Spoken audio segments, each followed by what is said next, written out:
चलो,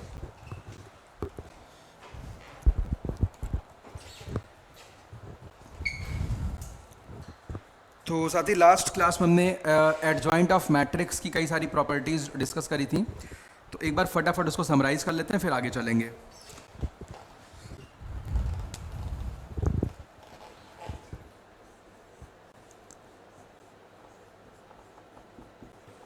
adjoint of matrix,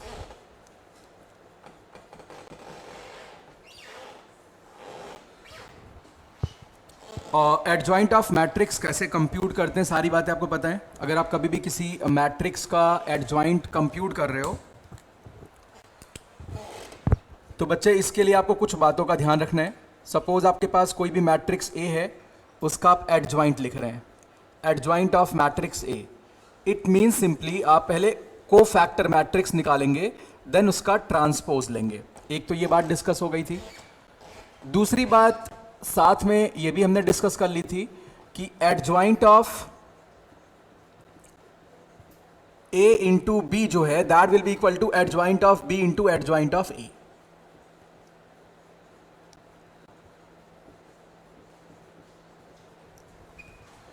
adjoint of B into adjoint of A. तीसरी बात, adjoint of A plus minus B in general, it is not equal to adjoint of A plus minus adjoint of B. तीसरी बात, determinant of adjoint of matrix A, that will be equal to determinant of A पे power n minus 1। ये भी बात discuss हो गई थी। A into adjoint of A, that will be equal to determinant of A into I n. मैंने एक सवाल भी आपसे पूछा था कि अगर ये वाली बात है तो इससे उस पर कैसे आते हैं, याद आ रहा है? Determinant of a non zero होना चाहिए, ऐसा कुछ बोला था। यह हमेशा, मैंने कहा हमेशा होता, लेकिन हम डिराइव करते हैं determinant of a non zero आता है, तो पता नहीं होता आपने सोचा हो, बट अभी ऐसा कुछ लिखा हुआ है। आगे चलते हैं।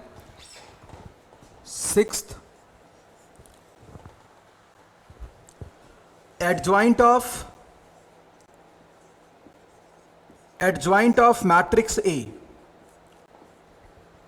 that will be equal to determinant of A पे power n minus 2 into A। बोलो भाई सुनील, यही बात लिखी थी। इन सब में बच्चे n क्या है? n is order of matrix. Make sure यहां पे जब ये बात हमने लिखी है तो determinant of A can not be zero. Determinant of A can not be zero, right? Determinant A zero नहीं होना चाहिए। अगली बात देखते हैं।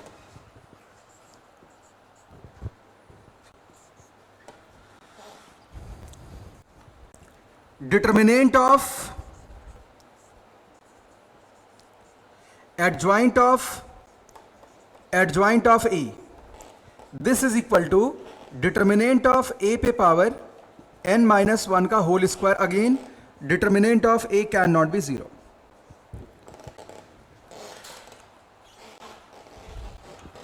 कुछ बातें छूट गई, उसको भी लिख देते हैं। Adjoint of k into A, अगर मैट्रिक्स A का ऑर्डर n क्रॉस n है तो ये होगा k पे power n minus 1 adjoint of A, जहां पे k एक स्केलर है। k इज ए स्केलर,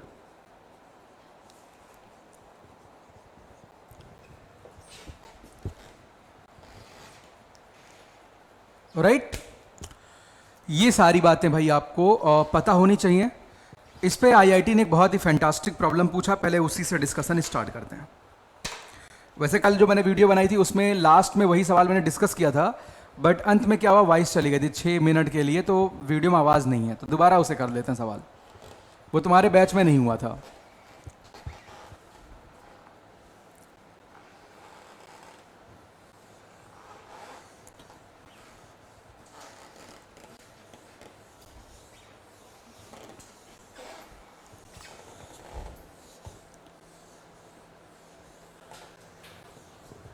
तो आपको थोड़ा सा मौका दूंगा सवाल करने का।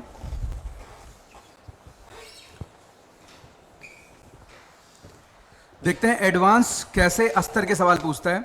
तो डेफिनेटली ये थोड़ा सा बड़ा सवाल आपको लग सकता है, बट है बहुत ही आसान, बहुत आसान कहे तो बहुत आसान। ये रहा। देखो बच्चे, सवाल ऐसा है, इंटीजर टाइप क्वेश्चन है।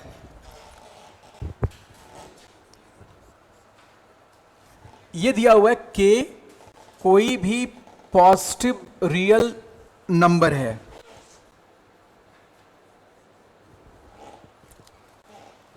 और ये दिया हुआ है कि जो ए मैट्रिक्स है that is 3x3 matrix, 2k-1, 2 under root के,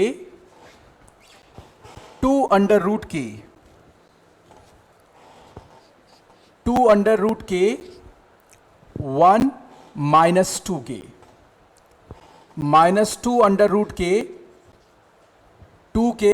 तो आपको अपना अस्तर पता चलेगा। आप ऐसे सवाल कर सकते हैं, नहीं कर सकते हैं, क्योंकि प्रॉपर्टीज यही लगनी है। अगर आपके बेसिक सही है तो आपसे होना चाहिए, नहीं हो रहा है इसका मतलब कहीं ना कहीं कुछ प्रॉब्लम है। बी मैट्रिक्स बच्चे 0, 2k-1 अंडर रूट के, 1 -2k, 0, 2 अंडर रूट के, minus under root k, -2 under root के, 0। ये बी मैट्रिक्स है। And if determinant of adjoint of A plus determinant of adjoint of B is equal to 10 raised to the power 6, then you have to simply compute greatest integer part of K।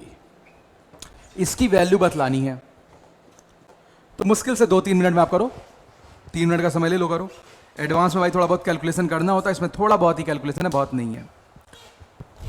बताओ बच्चे, जल्दी करो।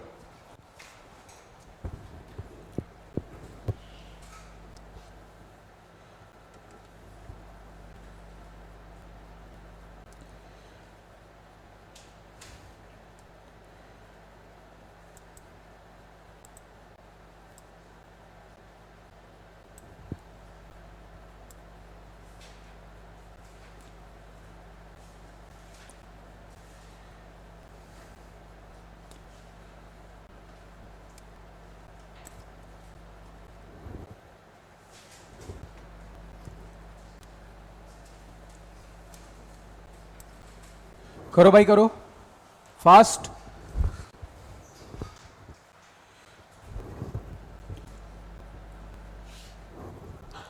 जल्दी करो बच्चे।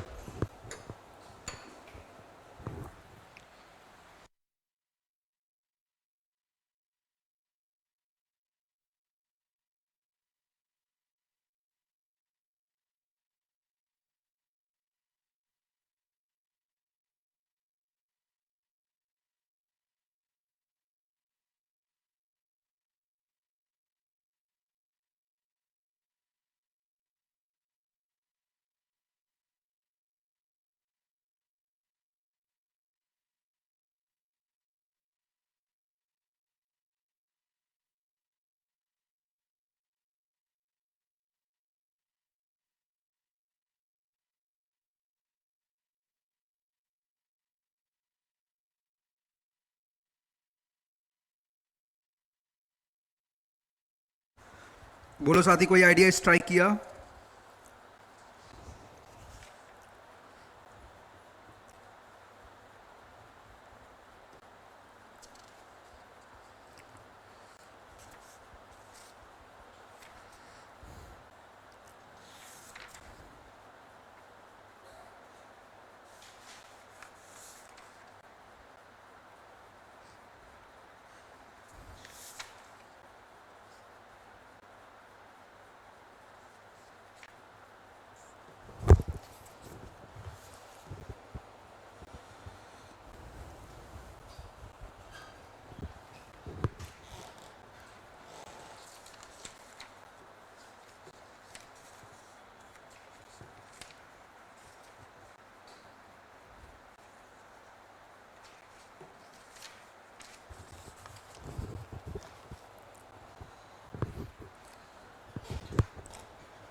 देखो मैं आपकी मदद करूं, सुनो ध्यान से। ये वाला कैलकुलेट कर पाए, determinant of adjoint of A कितना आ रहे हैं?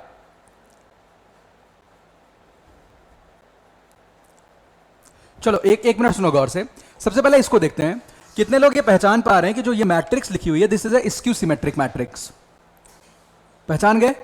क्योंकि b की वैल्यू किसके बराबर है बच्चे? b की वैल्यू बराबर है minus b transpose. Got it? अब गौर करो, किसी भी स्क्यू सिमेट्रिक मैट्रिक्स का डिटर्मिनेंट बतलाना है। अगर इस मैट्रिक्स के ऑर्डर की बात करी जाए तो ये ऑड ऑर्डर की मैट्रिक्स है। अगर मैं यहां पे डिटर्मिनेंट ऑपरेट करूं, determinant of B is equal to determinant of minus B transpose. इसका मतलब आपने बी कॉम्प्लीमेंट में या बी ट्रांसपोज में -1 मल्टीप्लाई किया है। जब बाहर निकालेंगे तो क्या बाहर आएगा? -1 पे पावर 3। ये बात समझ आ रही है अच्छे से कि नहीं आ रही है? -1 पे पावर 3 बाहर आएगा।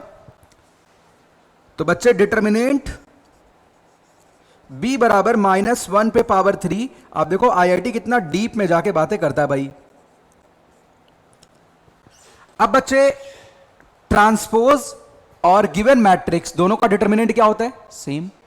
चर्चा हो चुकी है सब। यानी इसको आप किससे रिप्लेस कर सकते हैं? डिटर्मिनेंट ऑफ बी से। So this is determinant of B, यानी डिटर्मिनेंट ऑफ बी की वैल्यू कितनी आ जाएगी बच्चे? अच्छा कोई आपसे कहे क्या स्क्यू सिमेट्रिक मैट्रिक्स का डिटर्मिनेंट हमेशा 0 होता है? नो।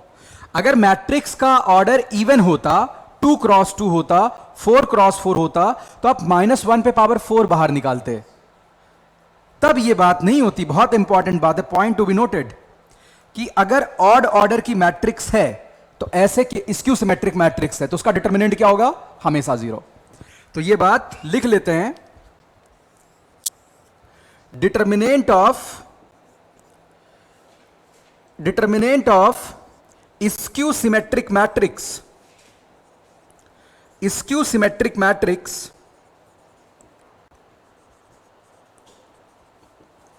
विद ऑड ऑर्डर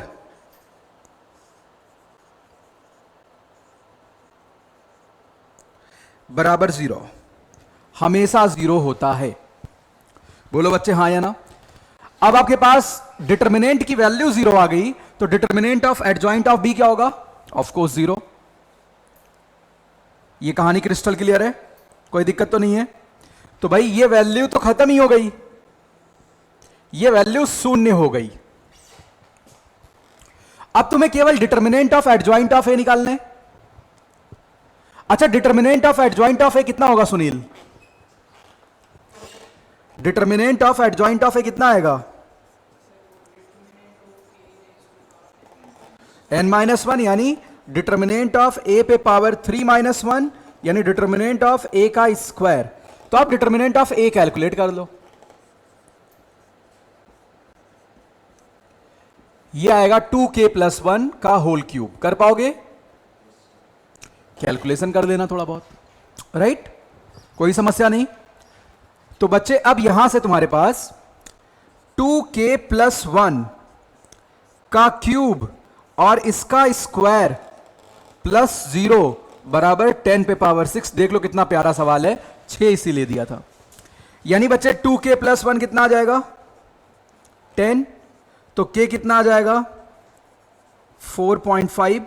तो बच्चे k का बॉक्स क्या हो जाएगा? 4। 4 कहे तो 4। समझ गए? तो ये सवाल था भाई। बोलो जी, पूरी बात समझ आई?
तो भाई देखो जेई का ये लेवल यहां तक ये लोग पहुंचते हैं, ऐसे कैलकुलेशंस थोड़े बहुत करवाते हैं और ऐसा लॉजिक भी यूज करते हैं।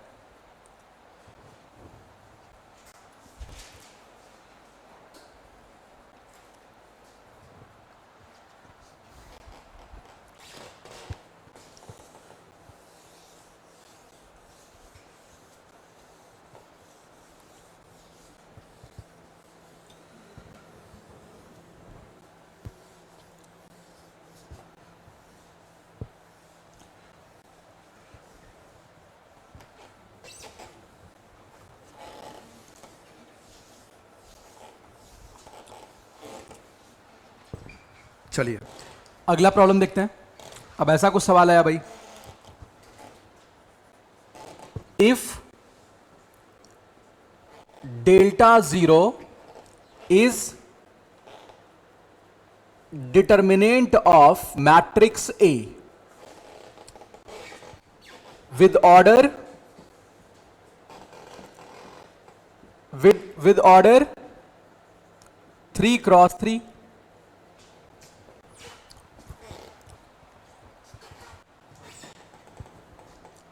comma delta 1 is determinant of cofactor matrix of A, right?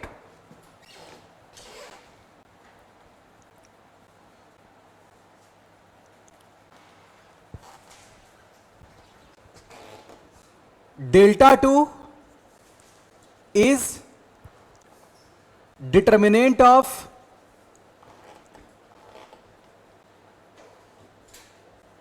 A cofactor का cofactor, got it?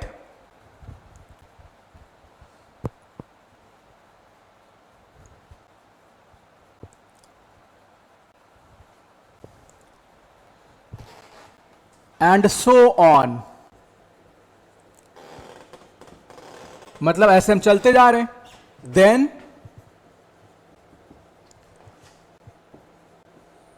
what will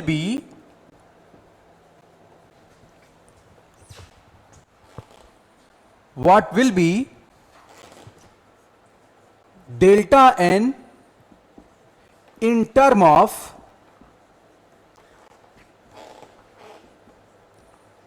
delta zero? Option लिख लो। ए ऑप्शन है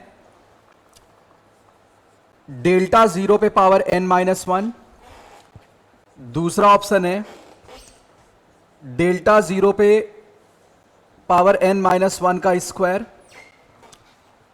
तीसरा ऑप्शन है डेल्टा जीरो पे पावर टू पे पावर n माइनस वन, चौथा option है डेल्टा जीरो पे पावर टू पे power n। Question clear cut है? बताइए बताइए बच्चे बताइए।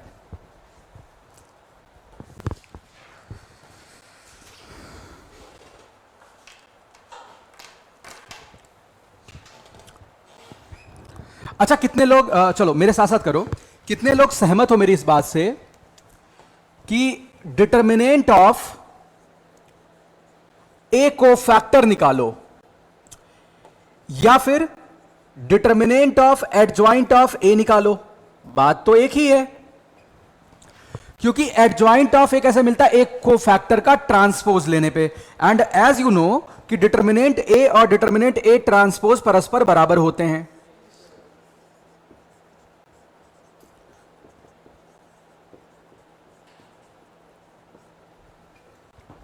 Right? So now you have very fantastic idea. So you can calculate delta 1 very easily. Delta 1 is nothing but delta 0 पे power n minus 1. Right? So now delta 1 will be delta 0 का square. Got it? What about delta 2? It is delta 1 का square या कहे तो delta 0 पे power 2 into 2 यानी 4 हो जाएगा। हां या ना? अगर मैं आगे चलता हूं, अगर मैं आपसे कहूं अगर मैं आपसे कहूं delta 3, so delta 3 is nothing but delta 2 का स्क्वायर, मीन्स डेल्टा 1 पे पावर 4, मीन्स डेल्टा 0 पे power 8. Okay, right. So now I think you get a symmetry from here. So you can see delta 1, delta 2, delta 3, all these terms are in GP. किसमें बच्चे? GP में हैं. By using principle of mathematical induction you can directly obtain the value of delta n here. बताओ भाई सुनील क्या होगा delta n? Delta 0 पे power 2 पे पावर, डेल्टा 1 2 पे पावर n, डेल्टा 2 2 का स्क्वायर, डेल्टा 3 2 का क्यूब, तो डेल्टा n 2 पे power n. So what will be right answer? 4th. इसको एज ए रिजल्ट आप याद भी रख सकते हैं. ये अच्छे से फील कर पा रहे हो? कुछ लोग सोचेंगे यार बड़ा टफ सवाल हो गया है, बिकॉज दम नहीं है सवाल में.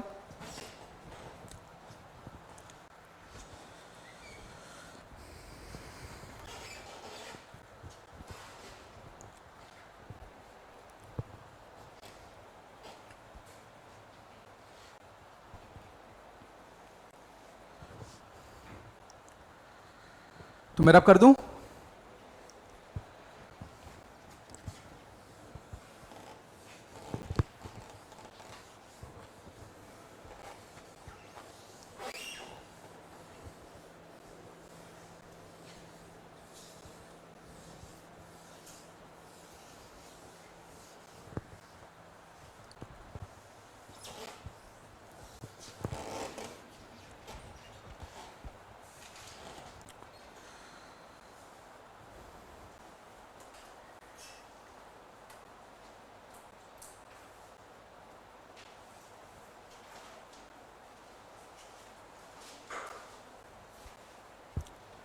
अब 1 मिनट गौर करो. एक और सवाल यहां देखते हैं.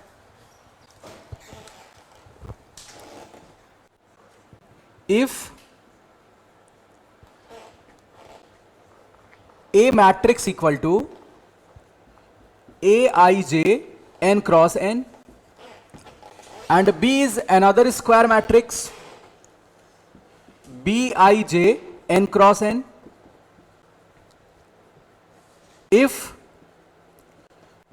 A into B is equal to 0 matrix,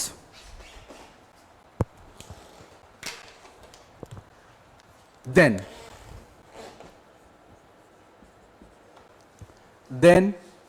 first part, determinant A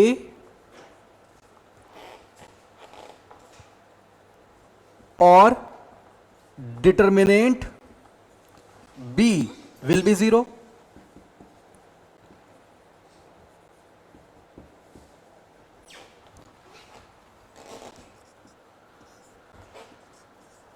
Determinant A and determinant, बहुत सी बुक्स में सब बातें थोड़ी बहुत गलत भी लिखी होती हैं, will be 0.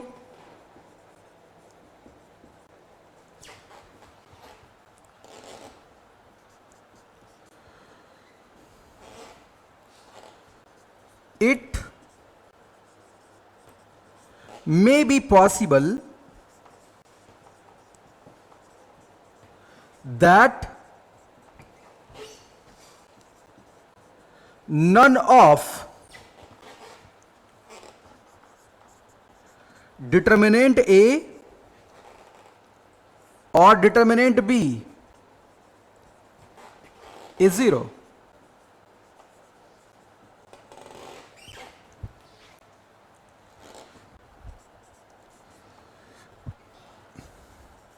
At least one of determinant A or determinant B should be 0.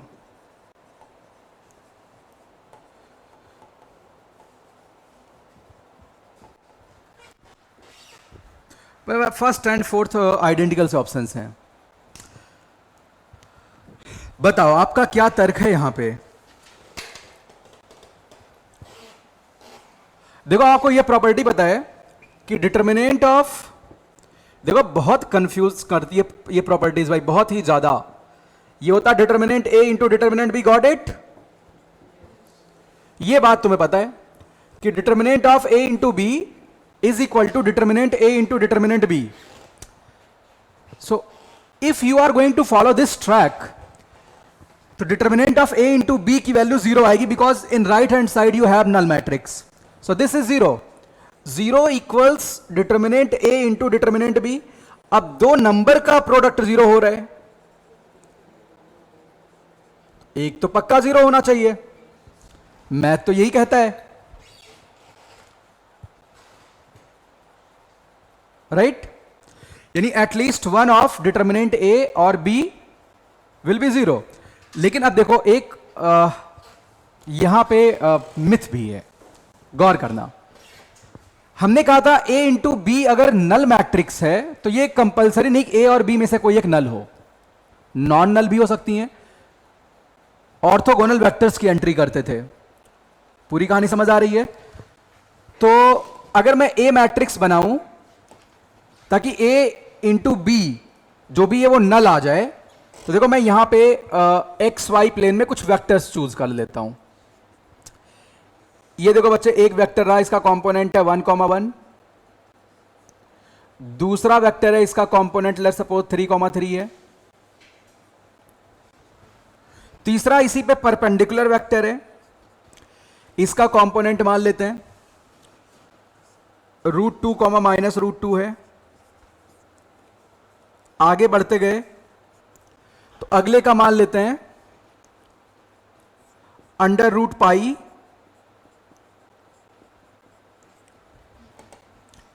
तो आप ए और बी मैट्रिसेस बना सकते हैं, राइट? कोई दिक्कत तो नहीं आ रही है? तो देखो बच्चे, ए जो मैट्रिक्स होगी उसमें रो वाइज वेक्टर्स जाएंगे, गॉट इट? क्योंकि आप रो और कॉलम बेसिस पे मल्टीप्लाई करते हो।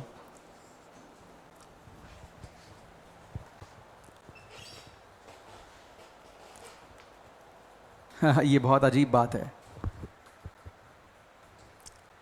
ये ऐसा हो गया। बी मैट्रिक्स लिखते हैं, बी मैट्रिक्स लिखते हैं। बी मैट्रिक्स की जो एंट्री आएगी बच्चे, कॉलम वाइज होगी √2, अरे बोलो हाँ या ना?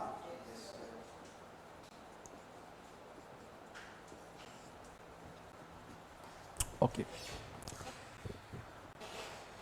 अब आप देख सकते हैं इंडिविजुअल का दोनों का डिटर्मिनेंट जीरो हो रहा है। क्या जीरो हो रहा है? दोनों का डिटर्मिनेंट जीरो हो रहा है। आप कैसे भी प्लेस कर दो, if you are going to place vectors in this way, तो बच्चे आप सेम लाइन ऑफ एक्शन पे वेक्टर्स लेते हुए जाओगे, कोई दिक्कत तो नहीं है? क्योंकि आपको ए डॉट बी क्या करना है? शून्य करना है, जीरो करना है। आपके पास चॉइस ही नहीं है। और आपको यहां नजर आ गया कि दोनों का डिटर्मिनेंट जीरो आ रहा है। ये बात अच्छे समझ आ रही है? इसका मतलब यहां determinant A into determinant B zero लिखने का तात्पर्य क्या हुआ? Both are zero. Determinant A and determinant B both are zero, दोनों जीरो होने चाहिए। इसे फील कर पा रहे हो अच्छे से? दोनों का डिटर्मिनेंट 100 में 100% जीरो होना चाहिए। देखो कितना कंफ्यूजिंग सवाल है ये। मतलब कौन सा आंसर यहां पे हुआ? B and zero. कोई दिक्कत तो नहीं किसी को? क्योंकि जब भी आप ऑर्थोगोनल वेक्टर्स प्लेस करेंगे रो एंड कॉलम बेसिस पे, तो इंडिविजुअल का determinant should be zero. Determinant क्यों जीरो है? क्योंकि सेम लाइन ऑफ एक्शन पे वेक्टर्स ले रहे हो तुम, तो मतलब रो के दोनों कंपोनेंट सेम, इधर अगले रो के दोनों कंपोनेंट सेम होंगे। पूरी कहानी क्रिस्टल क्लियर है? और कोई आपके पास चॉइस ही नहीं है, नहीं तो आप ए इंटू बी को नल कर ही नहीं पाओगे। कितने लोग को बहुत अजीब बात लगी?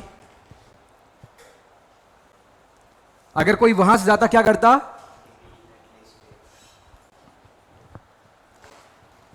यही बात हमने नल मैट्रिक्स में भी करी थी, याद आ रहा है ना? अब कल तुमको एक काम दिया था मैंने, कल तुमको एक काम क्या दिया था? मैंने कहा था जब मैं डिटर्मिनेंट ऑफ ए को जीरो करता हूं तो डिटर्मिनेंट ऑफ एडजॉइंट ऑफ ए की वैल्यू क्या जीरो होगी या नहीं होगी? याद आ रहा है कुछ कुछ? ऐसी बात पे हमने रोक लगाई थी कल। हमने लिखा था डिटर्मिनेंट ऑफ एडजॉइंट ऑफ ए का फॉर्मूला डिटर्मिनेंट ऑफ ए पे पावर n माइनस वन होता है, भले डिटर्मिनेंट ऑफ ए जीरो हो जाए। अभी थोड़ी देर पहले यूज भी किया। कंफ्यूजन कहां से बनता बताऊं? गौर करना, कहां से कंफ्यूजन बनना शुरू हुआ, गौर करना बच्चे।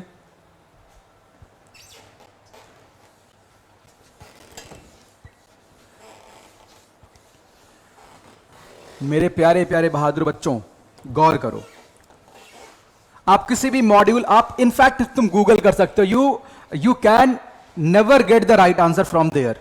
आज करके देख लेना, आई वेट यू। इस पूरे में जो आपके मॉड्यूल में लिखा हुआ है, प्रॉपर्टी तो मेंशन कर दी है। प्रॉपर्टी क्या मेंशन कर रखी है, गौर करना। ये बात आपको पता है बच्चे? तो यहां पे अब ये है भाई कुछ बेहतर कमेंट जो शायद भविष्य में बहुत काम आए, कॉलेज तक काम आएगा। कमेंट क्या देखो, A into adjoint of A मेरे बच्चे, ये होता है determinant of A into I n. Got it? अब देखो मैं बताता हूं कहां पे फंस जाते हैं लोग। आपको खूब कमेंट्स गूगल पे मिलने वाले हैं, बट आपको राइट वे नहीं मिलेगा। कि जब भी हम डिटर्मिनेंट ऑफ एडजॉइंट ऑफ ए निकालते हैं उसमें डिटर्मिनेंट ऑफ ए जीरो होना चाहिए, नहीं होना चाहिए। किताबों में लिख देते हैं डिटर्मिनेंट ए जीरो भी हो सकता है, लेकिन आपको रीजन नहीं मिलने वाला है। ध्यान दो, यहां पे मैं प्रॉपर्टी यूज करता हूं determinant of A into adjoint of A, this is equal to, इस पूरे का डिटर्मिनेंट आप करेंगे, डिटर्मिनेंट ऑफ ए पे पावर क्या आ जाएगा? एन। Got it? यहां डिटर्मिनेंट ए आप लिखोगे into determinant of adjoint of A लिखोगे मेरे बच्चे, और ये आ गया डिटर्मिनेंट ऑफ ए पे पावर एन। इसकी वैल्यू डिटर्मिनेंट ऑफ ए के बराबर है।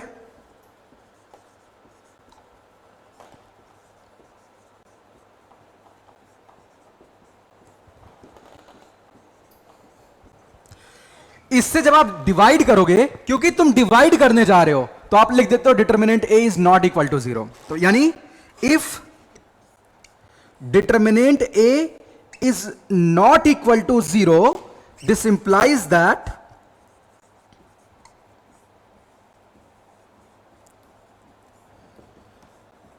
बोल बच्चे हां या ना। बट अगर जीरो हो गया तो, यही फंसी थी कल गाड़ी। अगर जीरो हो गया तो, अगर डिटर्मिनेंट ए जीरो हो गया तब क्या करेंगे? बेसिक्स पे चलेंगे। यहां पे आते हैं। अभी तक मैंने डिवीजन नहीं किया है। ये दो मैट्रिक्स हैं, गौर करना। अगर डिटर्मिनेंट ए जीरो हो गया तो दो मैट्रिक्स का प्रोडक्ट बच्चे क्या हो जाएगा? नल मैट्रिक्स हो जाएगा। बोलो हां या ना, बोलो भाई हां या ना। ये नल मैट्रिक्स हो गया। अब रीजन मिला। Now if you are going to take determinant of both side, तो बच्चे यहां पे क्या मिलने वाले हैं? Determinant A into must be शून्य, जीरो। और यहां पे डिस्ट्रीब्यूटिव लॉ आता है, यानी determinant A into determinant adjoint of A बराबर शून्य। दोनों जीरो होने चाहिए। पूरी कहानी क्लियर हो गई अब? इसीलिए किताबों में ऐसा लिख देते हैं, और आईआईटी ने इस कंसेप्ट को देखो यूज करके क्या सवाल दे दिया।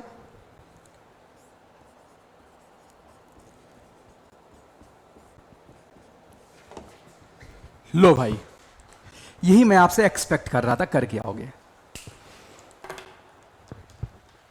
ठीक है, पूरी कहानी क्रिस्टल क्लियर? कोई डाउट तो नहीं जी?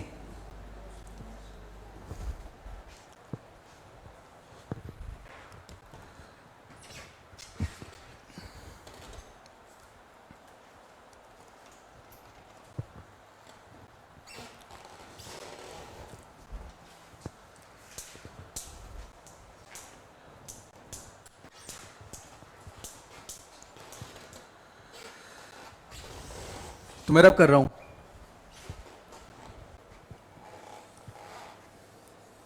तो इसका मतलब ये वाला formula determinant of adjoint of A बराबर डिटर्मिनेंट ऑफ ए पे power n-1 is always applicable.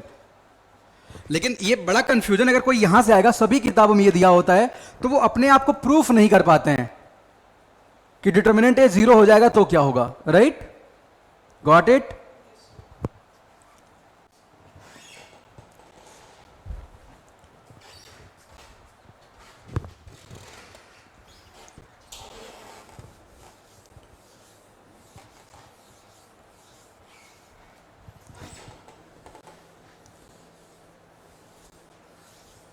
अगली हेडिंग लिखो, इनवर्स ऑफ ए मैट्रिक्स।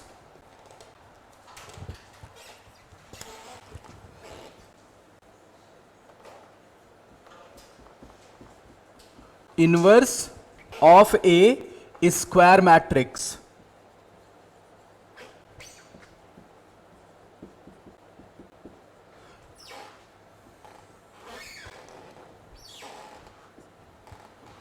हालांकि इनवर्स स्क्वायर मैट्रिक्स का ही डिफाइन होगा, रीजन अभी आपको खुद ही मिल जाएगा।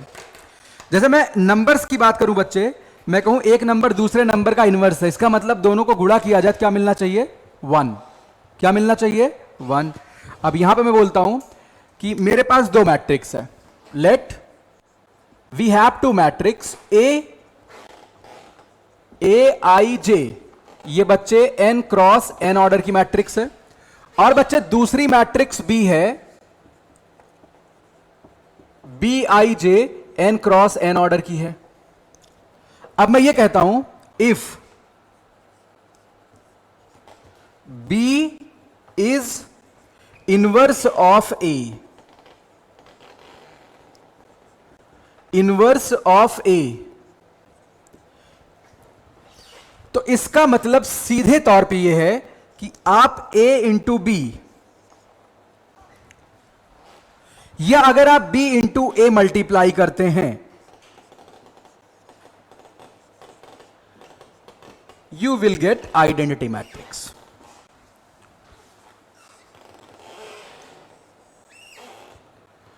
I एक आइडेंटिटी मैट्रिक्स है,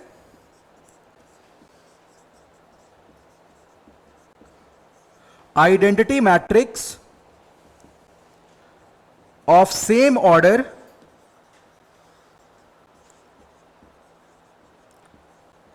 as A and B, of same order as A and B, right. मतलब यहां पे n ऑर्डर का होगा तो मैं आई एन लिख देता हूं। क्यों ऐसा करें भाई? क्योंकि A और B का ऑर्डर पता ही है, ठीक है।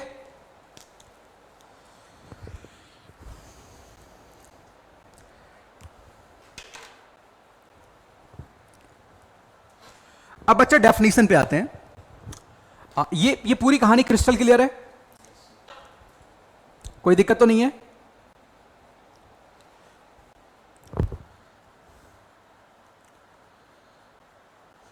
आप ऐसा बोल सकते हैं B is inverse of A, या फिर A is inverse of B, vice versa. 2 is inverse of 1/2, 1/2 is inverse of 2। यहां तक की कहानी बिल्कुल मस्त है। बोले सर यहां पे तो कम्यूटेटिव लॉ फॉलो हो गया, तो मैंने कब मना किया था नहीं होता है? मैंने कहा था इन जनरल। अब देखो बच्चे, आपके पास ये वाली परिभाषा है, थोड़ी मैथ और करते हैं। नाउ वी नो दैट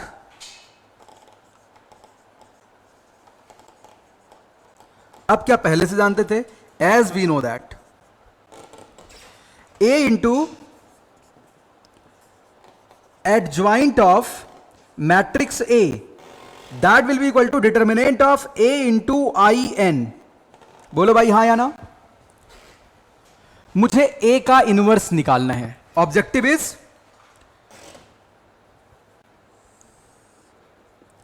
अपना ऑब्जेक्टिव क्या है यहां पे?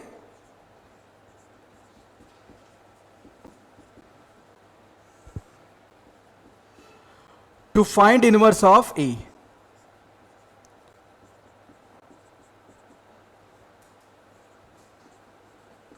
Inverse of A, A matrix का इनवर्स निकालना है, ऐसे लिख लिया, कोई दिक्कत? अब देखो यहां दो बातें करने चल रहे हैं। अब बच्चे यहां दो बातें करने चल रहे हैं। पहली बात, मैं इस डिटर्मिनेंट से डिवाइड करने जा रहा हूं। क्या करने जा रहा हूं? जैसे डिवाइड करने में गया, मैं लिखा case 1, case 1, if determinant of A is not equal to 0, इस लाइन को बोलते हैं matrix is non singular. Matrix is non singular. अगर मैट्रिक्स नॉन सिंगुलर है, उसका डिटर्मिनेंट 0 के बराबर नहीं है, तब आप डिटर्मिनेंट से डिवाइड करेंगे तो आपको यह मिलेगा A into adjoint of A divided by determinant of A, that will be equal to I n. Got it? Now you wants to calculate inverse of A, so basically what you have to find, you have to find a matrix by which if we are going to multiply the matrix A, then we will get identity matrix. वो matrix ढूंढ लिया मैंने, B matrix कौन सी है? Adjoint of A upon determinant of A. तो इस term को बच्चे बोलते हैं ए इनवर्स। ए इनवर्स को अब डिफाइन कर पाए, ए इनवर्स को बच्चे डिफाइन कर लिया अपन, योगा adjoint of matrix A upon determinant of matrix A. लेकिन यह डेफिनेशन कब फॉलो होगी, ऐसा कब कर पाएंगे? If our matrix is non singular. यह बात हमेशा लागू होती है। अगर कोई भी मैट्रिक्स इन्वर्टिबल है तो वो क्या होनी चाहिए? Non singular. अगर कोई भी मैट्रिक्स इन्वर्टिबल होती है तो क्या होनी चाहिए? Non singular. Non singular, determinant 0 नहीं होना चाहिए। ठीक है, यह बात क्लियर है? तो ये कंडीशन हो गई, कोई भी मैट्रिक्स के इनवर्स के एग्जिस्ट करने का मतलब that matrix should be non singular. आगे चलते हैं। अब देखो, ये बात नोट कर ले इधर वाला। अब देखो भाई, अगली बात क्या है? दूसरा केस है। अब बच्चे दूसरा केस है।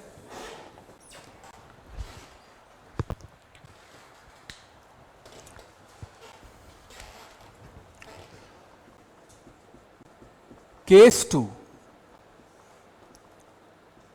दूसरा case, if matrix is singular, if determinant of A is equal to 0, means matrix is singular, matrix is singular,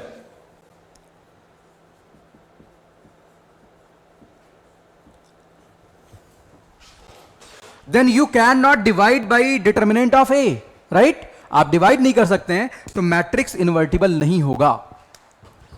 then A inverse does not exist. Then A inverse does not exist. बोलो भाई, पूरी कहानी crystal clear?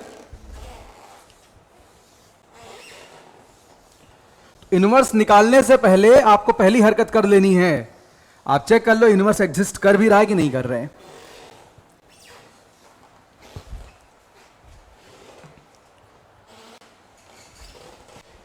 Then inverse does not exist.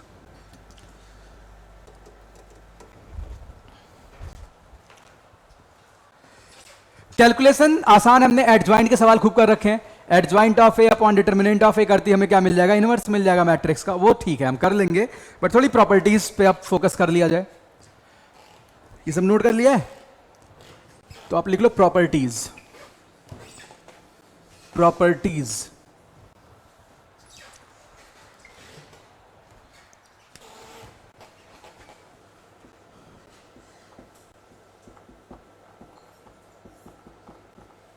Properties first, अगर आप K into ए matrix का inverse निकालते हैं, तो ये ए इनवर्स से कैसे रिलेट होगा, कोई बताएगा?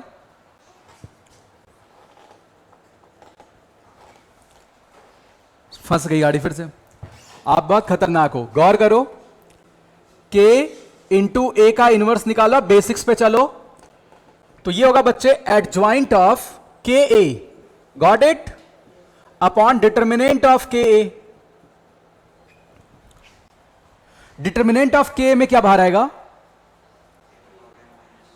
के पे पावर एन बाहर आएगा, एडजॉइंट में के पे पावर एन माइनस वन बाहर आएगा। क्यों ऐसा पाप करते हो, समझ गए ना?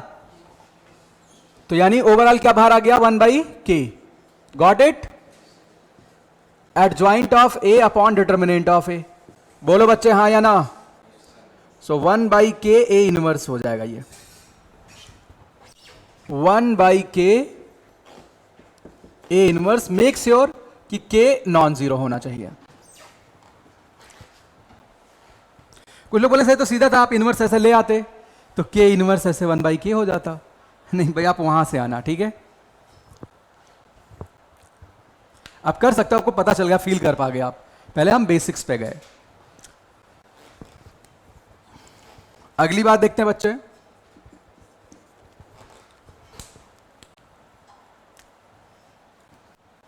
अब हमें यह पता करना है कि a प्लस माइनस बी का इनवर्स, क्या a inverse plus b inverse होगा? इन जनरल याद रखो, कभी भी ऐसा नहीं होता है। कोई इसका रीजन दे देगा क्यों ऐसा लिख दिया हमने? क्योंकि जब एडजॉइंट में नहीं था तो इसमें कैसे होगा? एडजॉइंट जब इस प्रॉपर्टी को फॉलो नहीं कर रहा था, adjoint of a plus minus B is not equal to adjoint of a plus minus adjoint of b, तो इसमें कैसे हो जाएगा?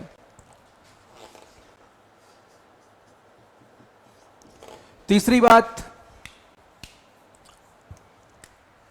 a इंटू बी का inverse, that will be equal to b inverse a inverse. ऐसे कोई कहे कि a b c का इनवर्स बतलाना है तो आसान है, c inverse b inverse a inverse, got it?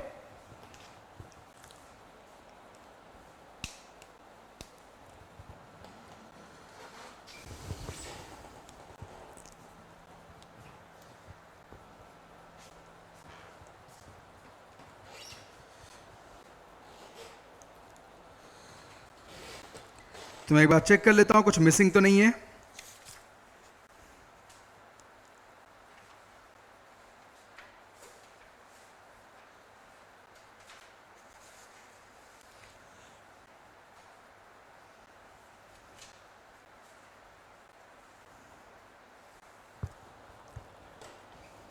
चलो, इतनी कहानी क्रिस्टल क्लियर बच्चे। अच्छा, अगर ऐसा लिखा जाए ए इनवर्स का इनवर्स, तो क्या हो जाएगा? सिंपली ए मैट्रिक्स हो जाएगा। आप डेराइव करके देख भी सकते हैं। अगली बात देख लेते हैं, फिफ्थ। देखो बच्चे, गौर करना, कुछ लोगों की बहुत गंदी आदत होती है, वो कहते हैं यार x इंटू वाई बराबर x इंटू जेड है, x को काट दिया, y बराबर z लिख दिया। लेकिन यहां भी इस बात का खासा ध्यान रखा जाता है कि x नॉन जीरो होना चाहिए, तभी ऐसा लिख सकते हैं। इसी तर्ज पे मैट्रिक्स भी काम करता है। मान लो ऐसा लिखा जाए ए बी मैट्रिक्स बराबर ए सी मैट्रिक्स, तो आप b बराबर c नहीं लिख सकते हैं। तो यहां शर्त यह है, if determinant of a is non zero, इसका मतलब a नॉन सिंगुलर मैट्रिक्स है, उसका इनवर्स एग्जिस्ट कर रहा है। क्या कर रहा है? तो बच्चे आप यहां पे दोनों तरफ a इनवर्स से प्री मल्टीप्लाई कर देते हैं। क्या कर देते हैं? a इनवर्स, इसको बोलते हैं प्री मल्टीप्लीकेशन। अच्छा, a इनवर्स क्या होता है बच्चे? i। क्या होता है? तो ये i इंटू बी लिखा होता है और ये i इंटू सी लिखा होता है, यहां से मिल जाता है b बराबर c। इसको बोलते हैं लेफ्ट कैंसिलेशन लॉ। क्या बोलते हैं? Left cancellation law. This is known as left cancellation law.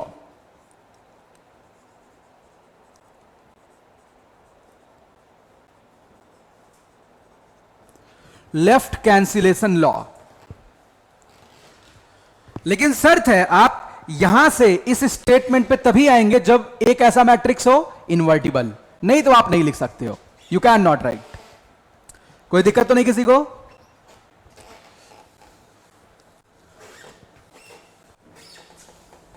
बोलो सर ये प्री और पोस्ट मल्टीप्लीकेशन का इंपॉर्टेंस है, बिल्कुल है, क्योंकि मैट्रिक्स मल्टीप्लीकेशन कम्यूटेटिव लॉ को फॉलो नहीं करता इन जनरल, समझ गए ना? चलो भाई अगली बात देखते हैं, नेक्स्ट प्रॉपर्टी।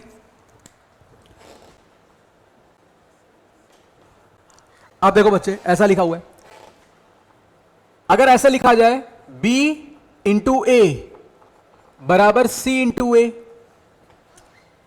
और ये शर्त है if determinant of A is non zero, मतलब ये एक नॉन सिंगुलर मैट्रिक्स है, इन्वर्टिबल है। अगेन आप b बराबर c लिख पाएंगे, लेकिन इस बार क्या आएगा? Right cancellation law. क्या आएगा? देखो आप क्या करेंगे, पोस्ट मल्टीप्लाई, वहां प्री था, post multiply both side by A inverse. तो बच्चे आप यहां से लिखेंगे b इंटू ए इनवर्स बराबर c into A inverse. Now as you know A inverse बराबर आई, तो बच्चे यहां पे क्या आएगा? b into I. बोलो भाई हां या ना बच्चे? तो ये हो गया आपका राइट कैंसिलेशन लॉ। ये स्टेटमेंट राइट कैंसिलेशन लॉ के तहत लिखा गया है। Right cancellation law. कोई डाउट है तो आप पूछ सकते हो, किसी भी साथी कोई दिक्कत हो?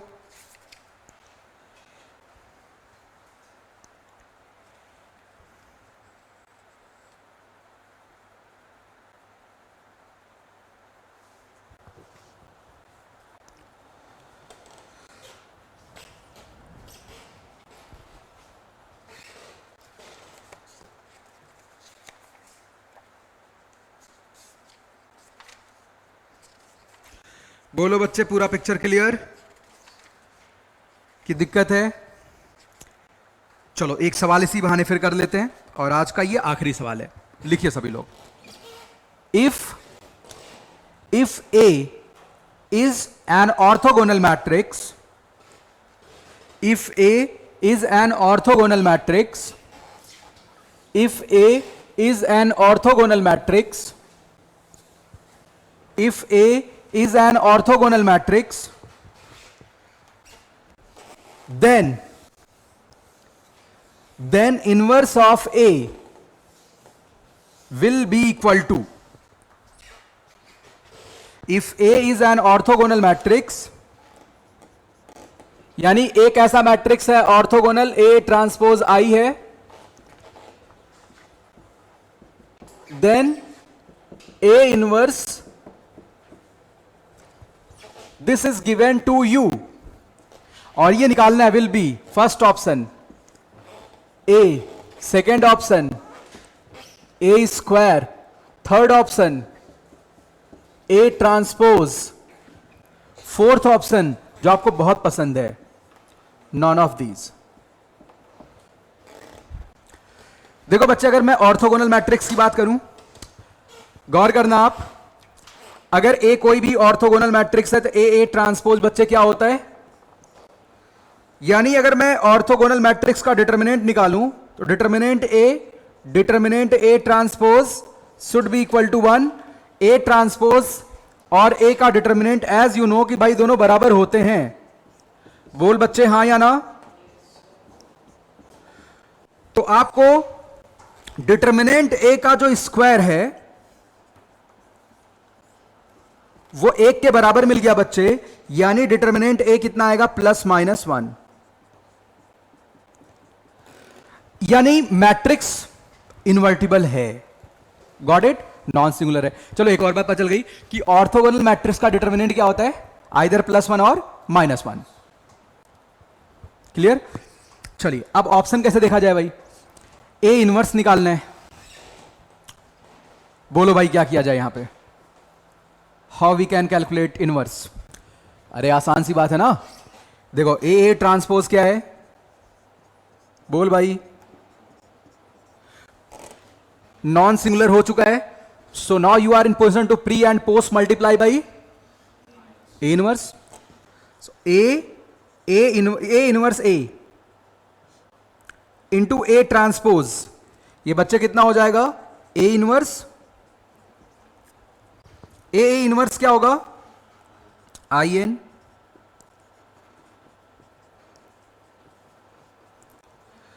इस पे कोई अंतर तो आएगा नहीं, यानी ए इनवर्स कितना आ गया, so A transpose will be right answer. चलो अगली क्लास में इसे कंटिन्यू करेंगे, कोई डाउट वगैरह तो पूछ लो आप। चलो भाई।